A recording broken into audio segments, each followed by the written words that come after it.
Welcome to the XY Advisor Podcast, a global community of financial advisors sharing and learning with one another to drive the positive evolution of financial advice.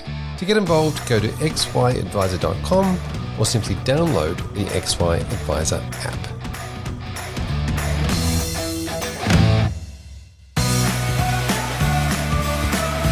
Optimo Pathfinder is the next generation of financial modelling. Designed specifically for Australian financial advisors, Pathfinder allows you to develop and compare multiple financial strategies within minutes. With cutting-edge optimisation and built-in legislation, it removes the burden of time-consuming modelling and report creation.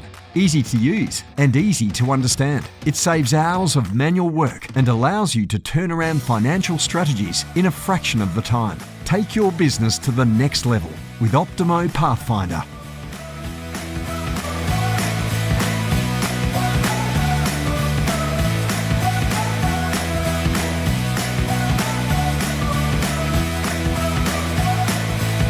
Hello and welcome to this series on one of my favourite topics, delivering advice differently. My name is Fraser Jack, and in this series, we hear from an incredible panel of speakers. First up is Ben Martian, the Head of Policy, Strategy and Innovation at the Financial Planning Association. Then we have Prashant Nagarajan, co-founder of Melbourne-based advice firm Finacle, and Michelle Bannister, CEO of Optimo Financial. Rounding out the conversation is Jeff Ivanak, financial and estate planner from Real Life Financial Planning in Perth. This is the first podcast in a series of 5. In this episode, we start high level and discuss the evolution of advice delivery, where we've come from, and how that has shaped our mindsets and limitations of what advice could be in the future, and open the lid on what is possible. In episode 2, we cover separating strategy from product. In episode 3, we tackle using visuals for engagement. Episode 4 is all about demonstration of understanding and how you can empower clients. And rounding out the series, we take on creating a client-centric advice process as opposed to a compliance-directed advice process. For now, stay tuned as we kick off with our high-level theories on the evolution of advice delivery. Thank you for joining me, Ben Martian. Thanks for having me, Fraser. It's good to be here today. Fantastic to have you along. Now, we're talking about the evolution of the advice delivery in this particular episode. But before we get into that, just give us a quick background of yourself and your role at the moment. So I'm Ben Martian. I'm the Head of Policy, Strategy and Innovation at the Financial Planning Association. Primarily, my role is government relations, and so I read hundreds of pages of legislation and regulation and write long reports and responses back to government and have lots of conversations with them. So as you can imagine, that's about as exciting as it sounds.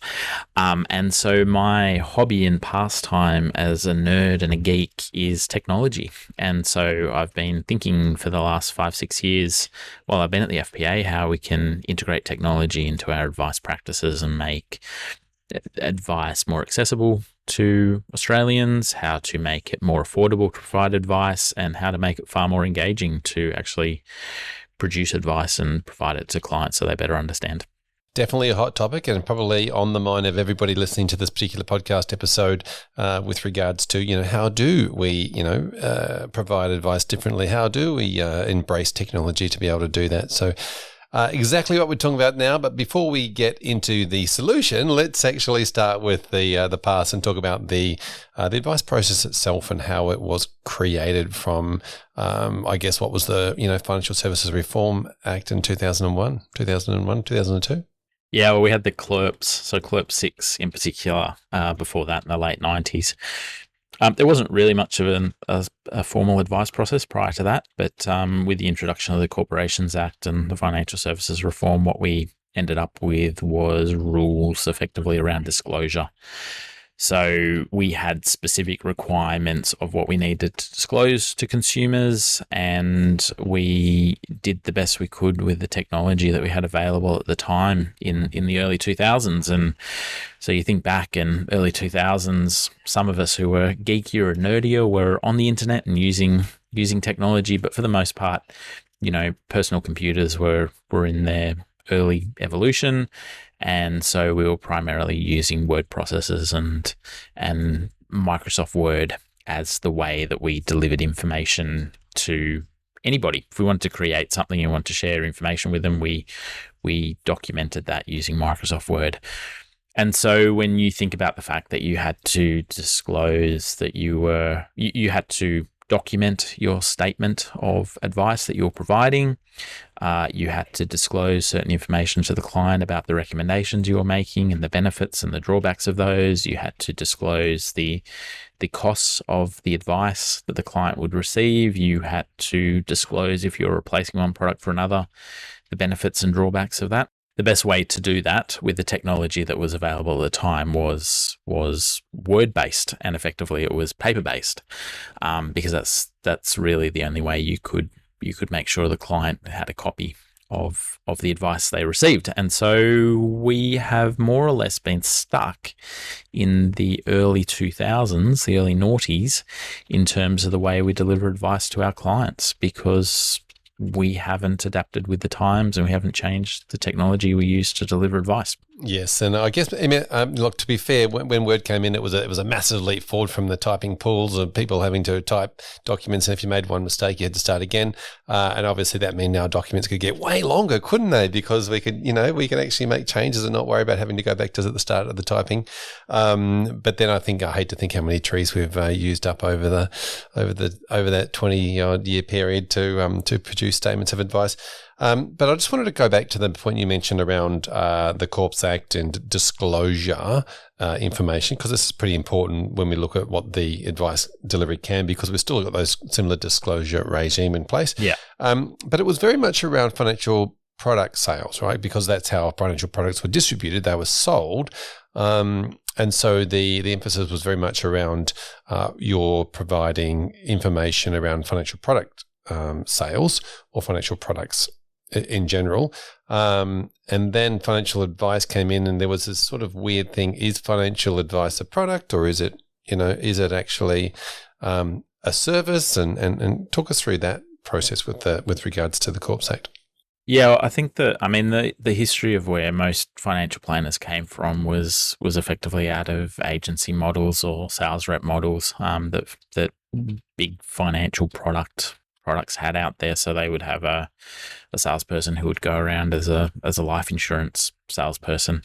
And so when they were thinking about how to regulate financial advice, they regulated it effectively as a distribution of a product. And so financial advice became defined, unfortunately, in the Corporations Act as a financial product. It's a financial service, but it is regulated as a specific financial product, which has effectively meant we've jammed advice into the same disclosure and reporting and information obligations that financial products have. So you need to provide FSGs the same way financial products do. You have to provide a disclosure document.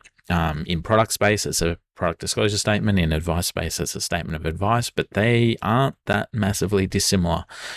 You need to, on an annual basis, when you run a product, you have to provide statements of the fees and the outcomes, and we have to provide fee disclosure statements in terms of the fees that clients pay. So we're regulating exactly the same way. But the unfortunate thing is we're providing a professional service.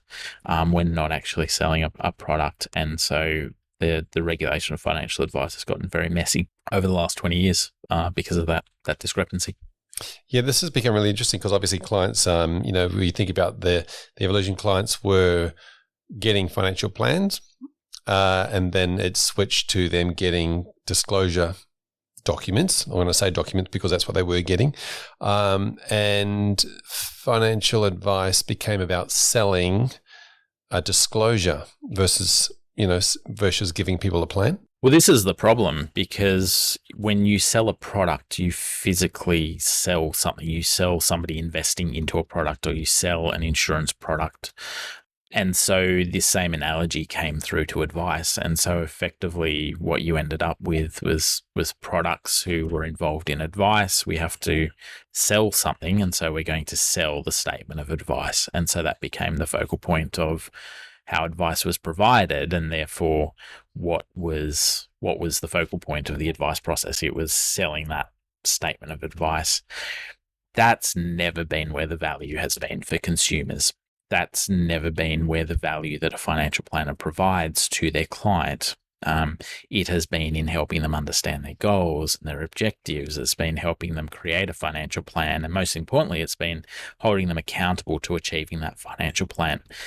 And that allows consumers to sleep at night knowing that their financial position is looked after. Their financial plan position is secure. They know what they can spend. They know what's coming in. They know what their assets are. They know what their liabilities are. And that provides a lot of comfort and value to the client. It's not in that document, that 80 to 100 page document, the 80 to 100 pages of paper that we're providing to the client, which ultimately goes into the back of the filing cabinet and goes out of date the day after it's provided and is never seen or heard of again. But the view of licensees, the view of the Corporations Act, the view of regulators has been for a long time that is ultimately what we're selling. Yeah, that's super interesting. Now, also the out of the Corps Act, obviously, an act to regulate corporations, not necessarily advice providers, but corporations. We ended up with licensees, which were, obviously back then larger groups, larger could create more scale, and paying for the legal teams to provide advice. That corporate then needed to protect itself as an entity. So I got a lot of legal advice. That legal advice was to protect yourself against the client suing you or against the client. This to me is a bit of a fundamental. We've stopped providing clients with what they needed, which is the information to make an informed decision, and started looking at this or coming into the advice process by creating an advice process that was compliance-led as opposed to consumer-led. And when I say as opposed to, I'm saying that because I mean compliance was the idea of protecting the corporations involved versus what the client actually needed. So I think there's been two issues. The first issue is that we effectively have very rules-based regulation. And so from a licensee's perspective, what they need to do to prove to the regulator, and if there's a complaint from a consumer, is that they've followed all of the laws and regulations that they need to make sure that the advice is provided legally. And so you have this ticker box approach where you check off the box. Have you provided the FSG? Does the FSG have all of this information? Have you done an SOA? Does the SOA cover page have all of these bits of information? And so you just tick, tick, tick, tick, tick, tick. And so you have this outcome which is not focused really from a licensee's perspective on the client. It's focused on, have we ticked all the boxes? The second issue is that the medium that we have chosen to provide advice in is flat.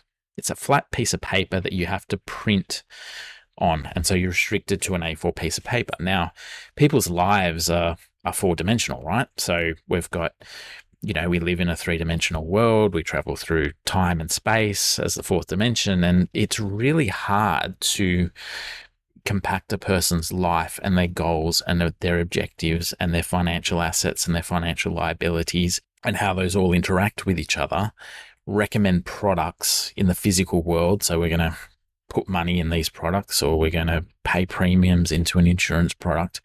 It's really hard to compact that onto a flat A4 piece of paper using mainly typed words in a way that is engaging and will allow the client to understand it.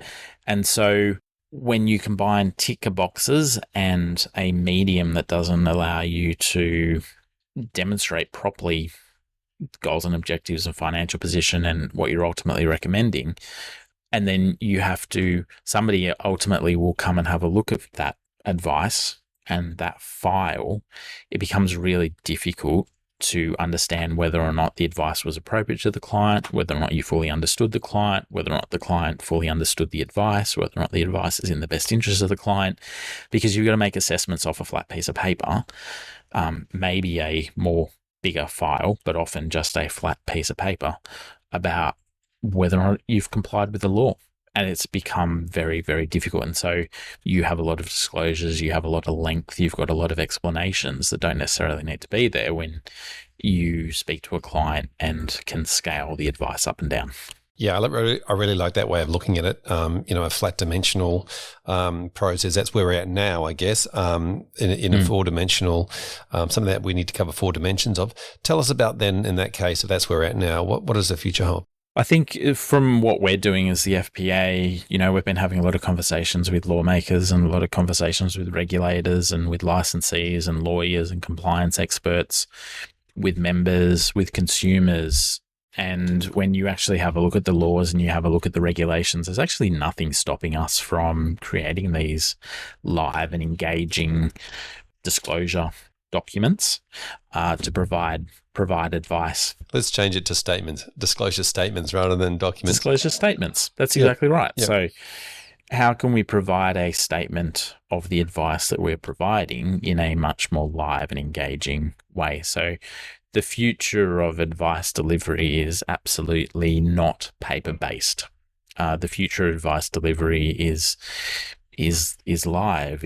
It's video, it's audio, it's interactive graphics. It will update live over time, and that's a much more engaging way for clients to live their financial plan, to experience their financial plan, to understand their financial plan so that it's scalable and addresses the information that they need to make decisions about their life, their financial position, the products they're going to use to achieve their financial goals and objectives.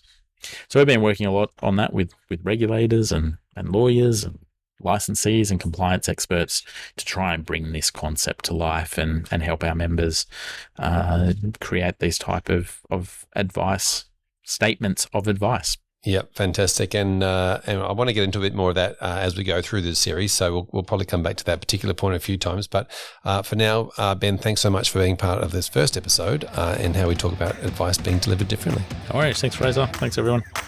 Welcome to this first episode. I am joined by Prashant and Michelle, and we are talking about the evolution of the advice process. But before we get there, I want to jump in. Prashant, I'm going to start with you. Tell us a little bit quickly about yourself and your background. Hi, Fraser. Thanks for having me here. So my background, I first started, I am a financial advisor now, and I first started in this line of work at about 2009. I started the journey as a client manager, working for an advisor and handling the appointments and that sort of thing. And that was back in the Gold Coast. And then I sort of moved into advice, worked for ANZ and then a few boutique firms after. And around 2017, I decided to let go of the steady paycheck and get started with the mission to help young families with their money. I was, we started this business with Daniel Thompson, who's the co-founder of Finacle as well, and then it's been almost 4 years now since we officially opened the doors and started doing what we do.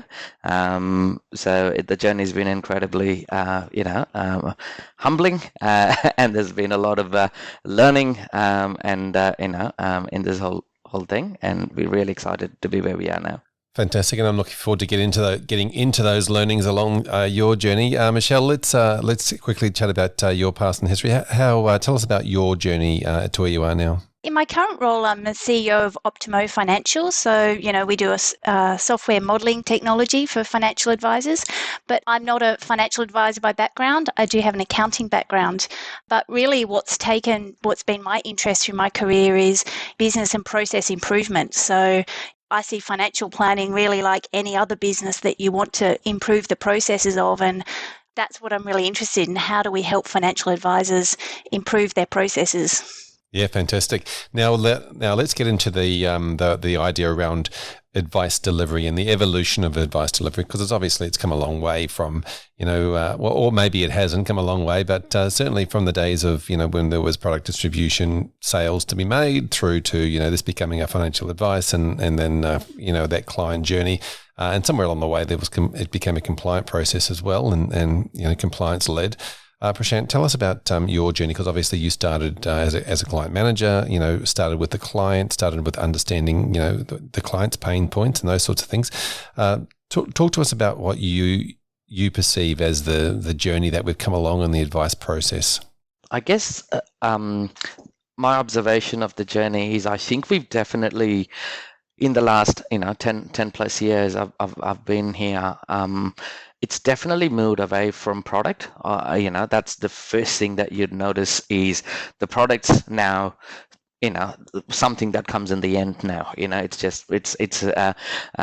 there's been a lot of focus on goals and strategy and client experience, and it's definitely turning to be a lot more client centric, and that's well, I guess 10 years ago, people would have still said I'm client centric. Now, the level to which this is actually going is incredible. Like, you go to any conference or seminar, it's hard to get away without having a session dedicated around client experience, a session dedicated around this. It is now a buzzword, and it's just getting honed into everyone, regardless of what age the advisor is. You could be a 60-year-old advisor or a 20-year-old advisor. It doesn't matter. So I'm seeing that to be the first change, which is great, which means that clients have a lot deeper relationship with the advisor and vice versa. The other thing I'm noticing is adaptation and using technology, and the embrace around that. The next buzzword I think I've noticed in the last 5 years is around efficiency. It's around doing this faster, quicker, that sort of thing. That's probably the next thing. And obviously the cost to produce advice has been, and the client affordability indirectly has also been a part of this efficiency journey. So I guess these are the two things I'm really observing change in the industry. Yeah. Now, if we, Michelle, I'll throw to you. If we go back into the past and you look at the traditional advice process, and I guess coming at this from the angle of business process and efficiencies, and and within your background and understanding the numbers that sit behind such a business, tell us about the evolution, and from your opinion, especially if we start sort of with the past, the way we used to be. Prashant's definitely hit all the sort of nails on the head. When you look at it from a process perspective, what you see is, originally the focus being very much around, the product, and quite, labor intensive processes to be able to deliver advice. Even just looking at things like the statement of advice, things like that being very focused on the compliance aspect. So I think, where we seem to be moving and where the opportunities for improvement are definitely around how do we improve the client experience, how do we improve the turnaround times, importantly, how do we lower the cost of advice in all of this? Because still there are huge sort of manual processes, double handling of data, frustrations of lack of integration of software. There's still a lot of manual work that's happening in this process. And so I think huge opportunities going into the future of, how do you improve all those things, improve the client experience, and then at the end of the day, lower the cost of advice? So advisors can turn a dollar and also pass some of those savings on to, their clients. Yeah, Michelle, just on that, there's, I get with most businesses, labor is one of the most expensive parts of any process. And having humans do work, in that process. Are you seeing that, that's sort of the same thing with advice, and one of the biggest efficiencies that can be gained, or the dollars and time can be done with the human process? Yeah, so I think there's just, a really big part of the whole process is the modelling aspect of it, just the time that's taken to do the number crunching, the back and forth, trying different scenarios. Traditionally, it's been a very labour intensive process, also just because of the complexity of all super laws, legislation, tax rules. If you don't have good processes, that is very labour intensive.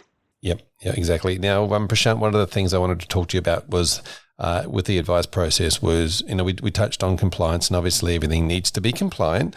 But a lot of the time, I think the process was built around the concept of we need to create a compliant process, not necessarily create a process that's client-centric.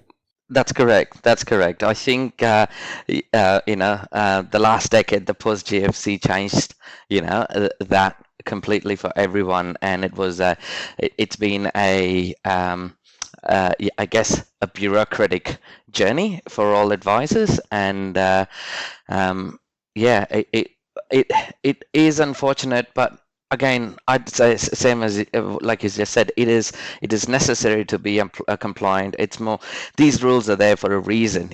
These rules are there to guide us. But I think there's nothing stopping us from building client experience around this. There is nothing stopping us from putting the old wine in a new bottle, so to speak. And I think that's what we are trying very hard to do in the last 4 years, is to, not break the rules, but keep it as it is, but make it, wrap it up in a pretty gift wrap. So that, yeah. Now I want to ask you about this process, because yourself and Daniel, your business partner, obviously sat down and spent a lot of time on mapping this out and then working out what are those touch points going to be. Tell us about that process that you and Dan went through to do that.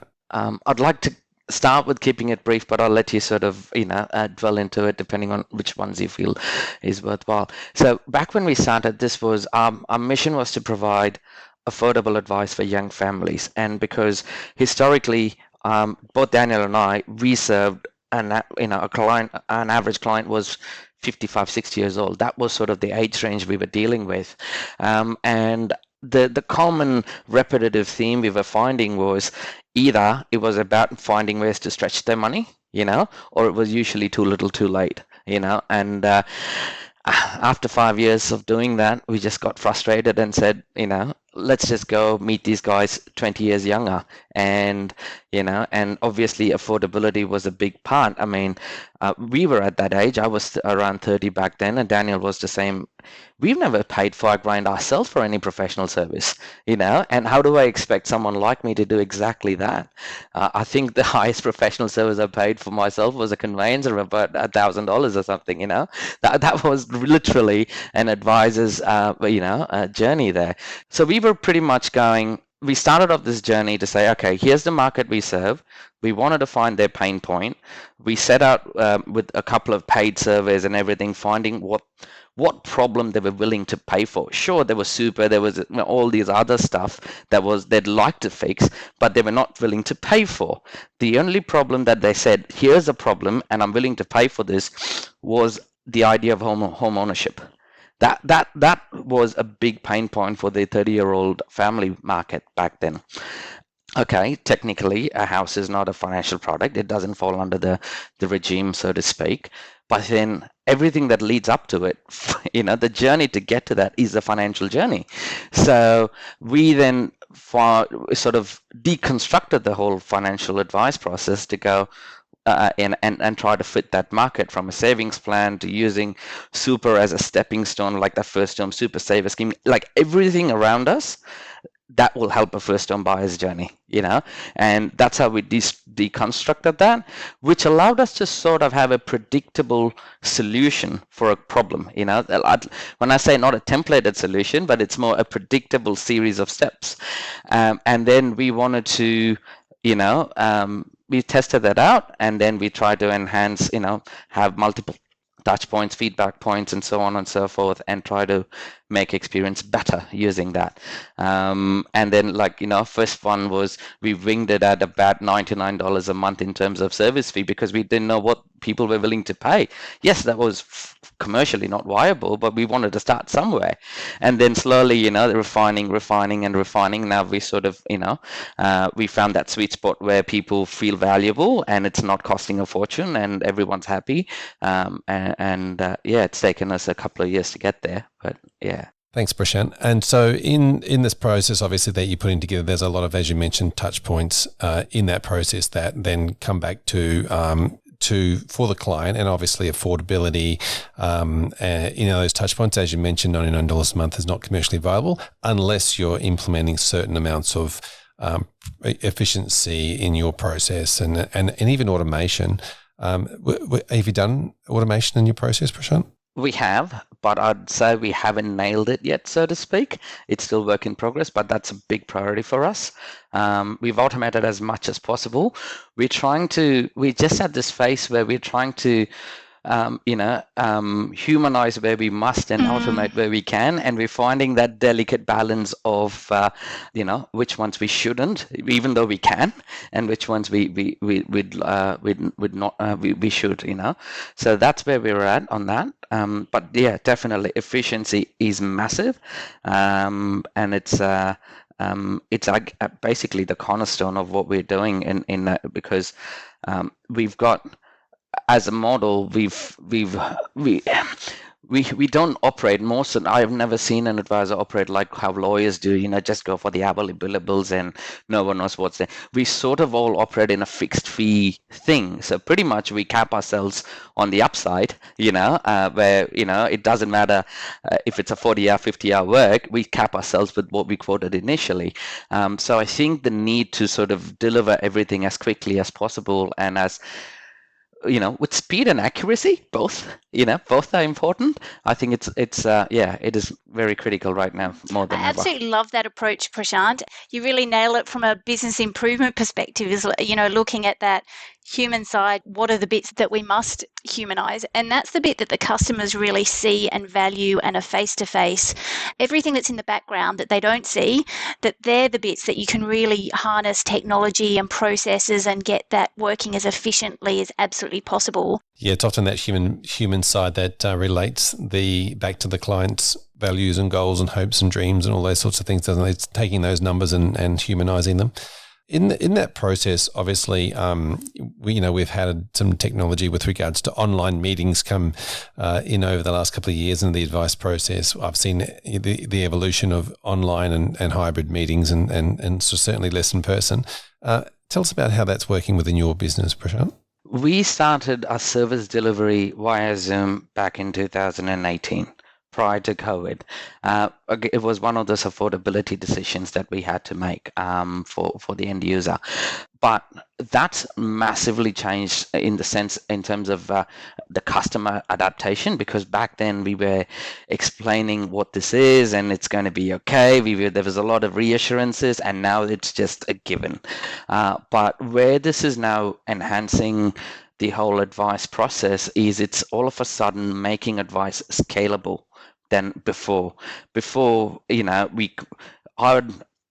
Most advisors that I know can't handle more than 3 meetings a day. They're either exhausted, there's a lot of pre and post work, all of those things. But now 5 meetings a day just seems to be a normal thing. I'm finding a lot of advisors that I speak to, it's normal. It's you're sort of seeing that move from 1 client per day to sort of almost like a GP model, if you can. Of course it's not that quick, but we are being able to do that. So I think it's freed up a lot of advisors' capacity, the business's capacity, and then interestingly the client experience is just out of the world, because now they're able to see what we're seeing, share screens.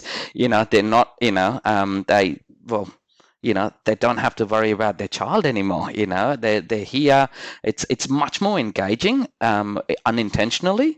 I think it's done a lot of good than bad. Surely, yes, we miss that, that face-to-face interaction once in a while, but the clients are paying us for an outcome, and that's the one we want to be focused on. Yeah, it certainly seems with online meetings there's a practical, it's like moving from snail mail to email, but there was a couple of things missing in online meetings, obviously proximity being one. You can't shake hands, for example, in an online meeting. What are your thoughts about the online meeting in the advice process, Michelle? Yeah, I think there are pros and cons. There are some, fantastic efficiencies that we can take hold of. Just as Prashant mentioned, the screen sharing side, to be able to show your screen, you can do that in terms of modelling or graphs or what if scenarios, all of that kind of stuff. There's this opportunity to share and engage with clients in a whole new way, which is really exciting. I think the other side is you have to really work hard against the fact that there's a screen in front of you.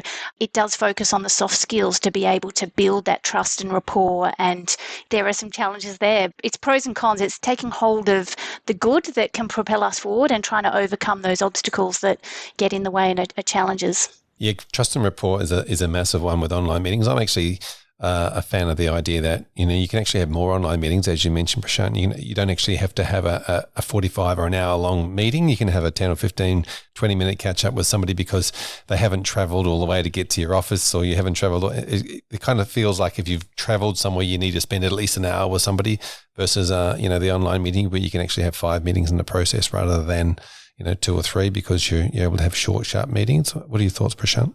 Absolutely.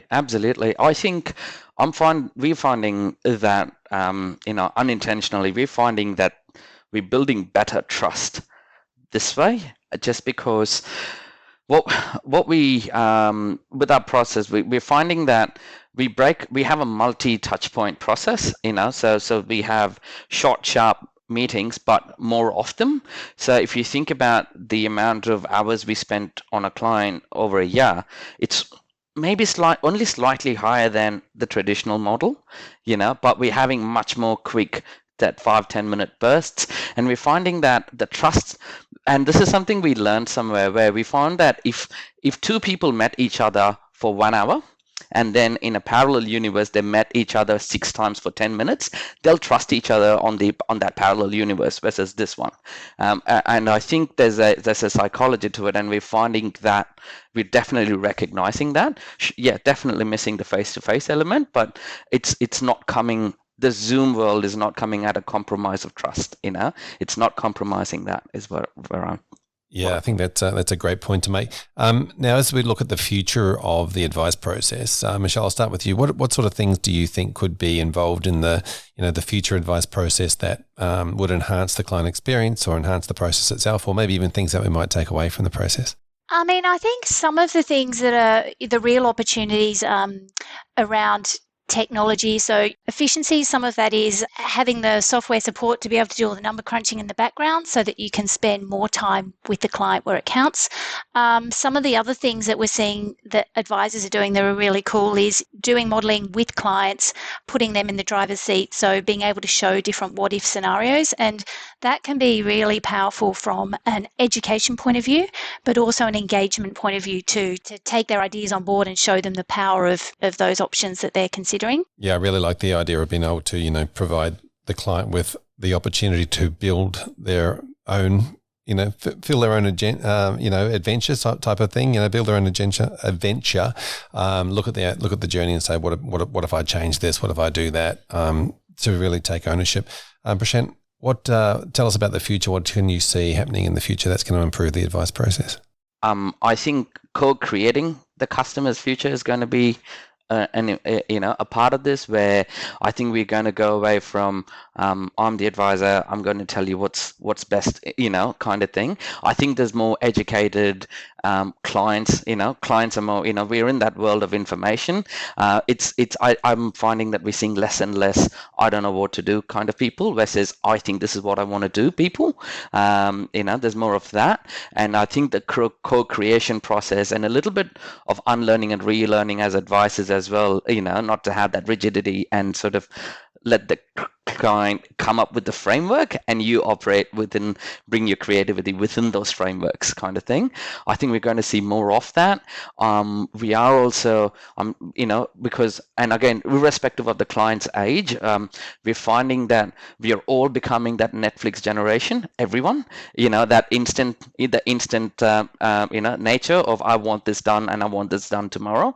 And the fact that, still till today, clients still in our work can't comprehend why it's taking 3 to 4 weeks to implement what we just spoke about because we're waiting for this SOA thing and all of that. So I think that's going to shrink. I think that will eventually shrink, and we're going to go towards an efficient diagnosis to implementation very quickly.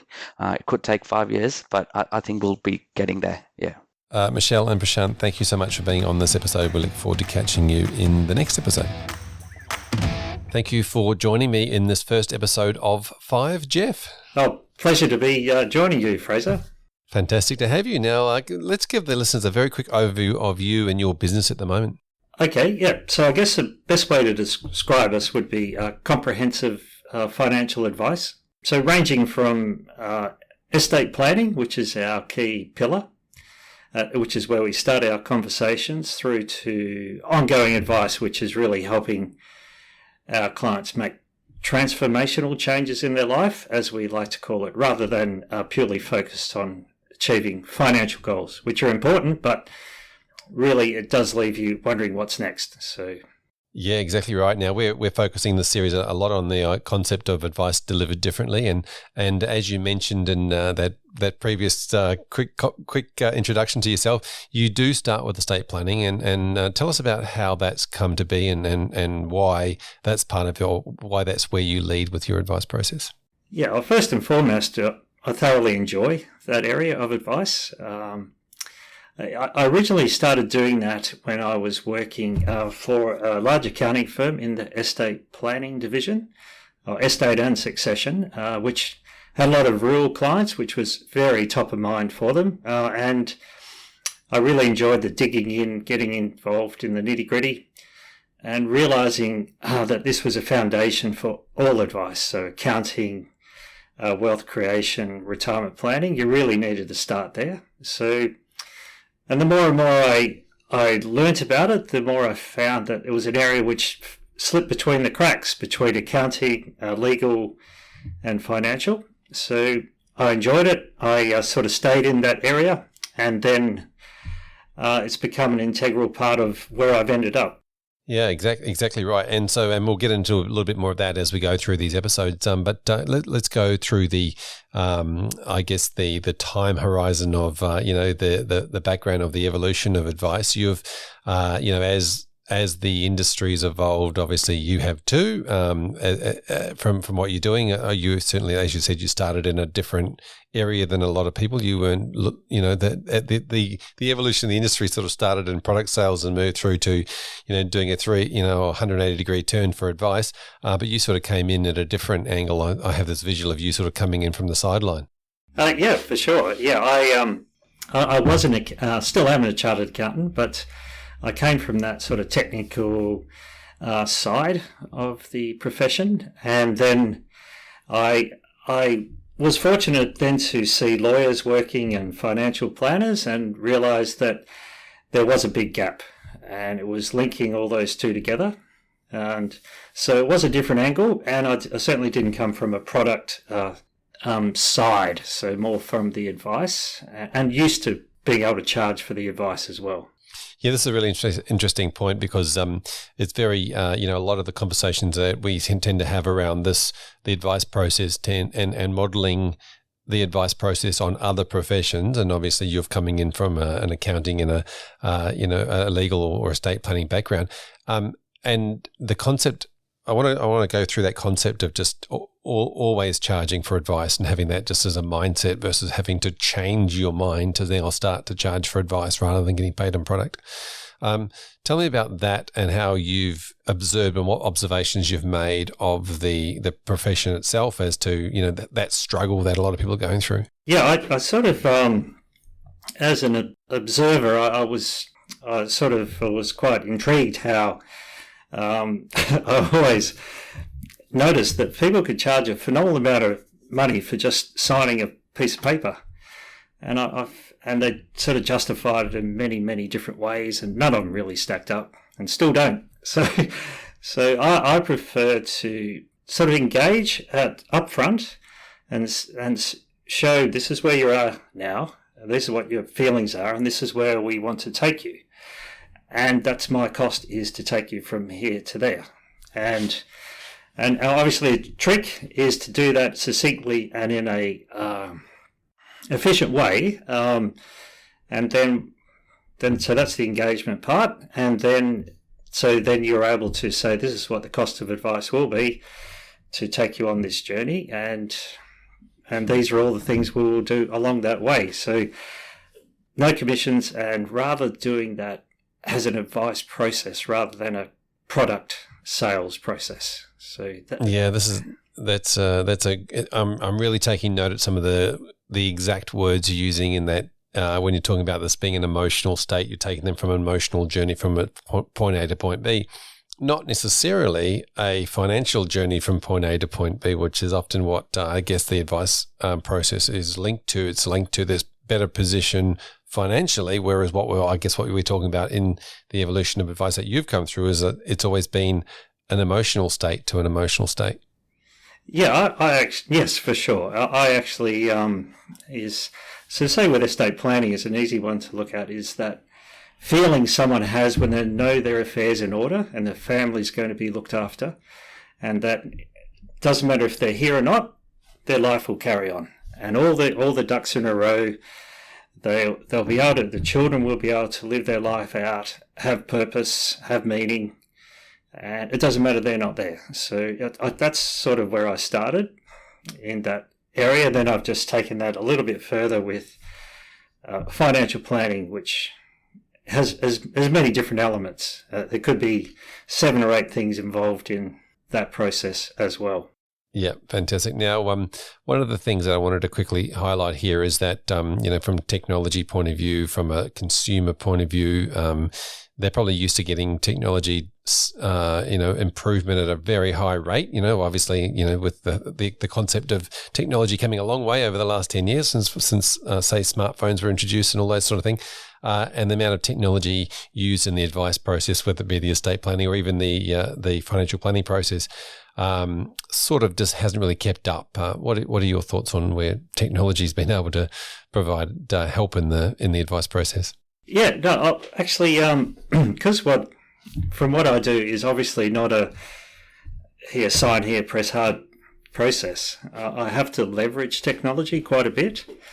And so when I started as a strict financial advisor, I did go on a bit of a search to find software that was easy to use and that I could use, because I'm certainly no technical or IT guru. Actually, I'm a little bit of dinosaur, so it has to be very easy to use, like an iPhone, without giving an iPhone a plug. So I have been on that journey with the software developers, and a good example is when I started out doing estate planning for, say, a mum and dad, which is very hard to make it cost effective. I used to do it manually. I used to draw up a family tree on a whiteboard, record their assets, liabilities, and extremely labour intensive. And, I'm also not that proficient with word processing. And then I discovered a software, and I could capture the client's data, generate what I needed for them with a few clicks and a bit of homework by the clients.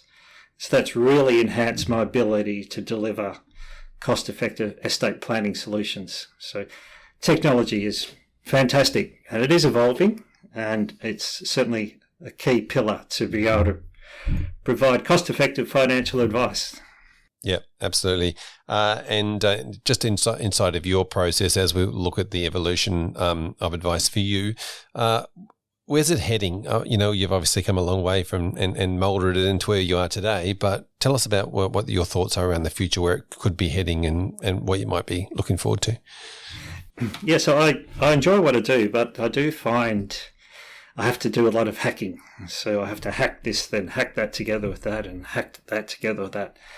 And that doesn't make for a very pleasant experience. And I prefer to just, sounds a bit airy-fairy, but to be in the flow and for it to all fit seamlessly. So I'm enjoying what I'm doing and I'm able to produce good outcomes for the client. So my utopia is when all the different tools that I use can integrate with each other. And then I can start the process at one end with what I feel like I need to use to properly engage the client and deliver the best transformational outcomes, with the end product at the other end. And then all those things to be talking to each other, and also recording important information that will help me on that client's journey. So that's where I'm hoping technology goes.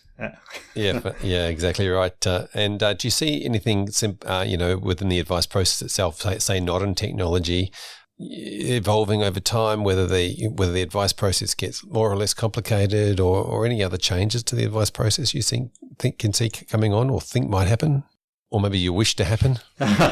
Look, I'm sort of yeah, it's a good point. So having, like most advisors, been through the FASEA educational requirements recently, and fortunately came out at the other end, still intact. There's a whole new layer of requirements there, which I don't disagree with. I think they're certainly an important part of delivering good advice. So I think the future for software is to integrate with those requirements so that it is a seamless process and not a hack. Having a suite of compliance tools sitting over here that I have to comply with and what I do over here, but they do need to be integrated, not just a traditional 50-page fact-find document, which you're trying to join 15,000 different dots to give someone what they want. So it's that integration of the two to make the whole experience better for the user. That is the key for me. It's a really good way of looking at it, having a whole lot of dots scattered across a zone, and all we want to try and do is line the dots up. Jeff, thanks so much for chatting to us in this first episode. We look forward to catching you in episode 2. My pleasure. Thanks very much, Fraser.